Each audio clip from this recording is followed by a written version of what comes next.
Good morning, everyone. My name is Eloy Vega. I'm the fire chief for the city of Port Neches here at the Port-Neches River Park, where we have the first ever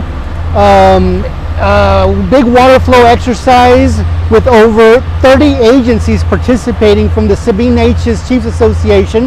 We have close to 200 individuals representing these agencies working together to flow a huge amount of water to the tune of over 20,000 gallons per minute.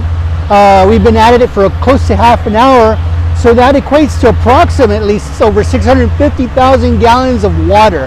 What that means is that together as a team, this fire equipment from both public and private sectors can fill an Olympic-sized pool or drain an Olympic-sized pool full of water. So that's a huge amount of water in the event that there should be an emergency, such as a huge fire or an explosion.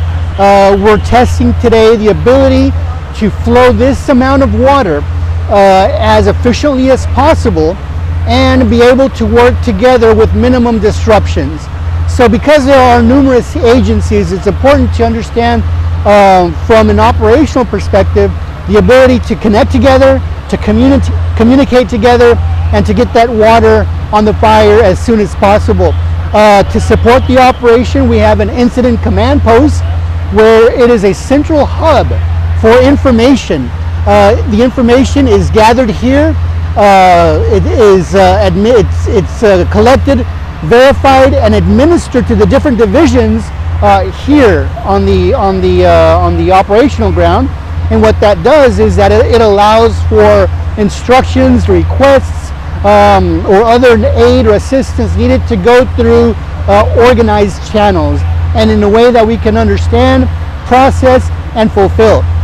So as in the real situation, if this were to be a real event, we have the support functions such as a rehabilitation structure, a food structure, bathroom facilities to simulate what it would be like for an extended amount of time. For that, we also do have support from the Jefferson County Marine Unit, who has done a super job in blocking off the waterway, the channel, to prevent any commercial traffic from being sprayed by the water.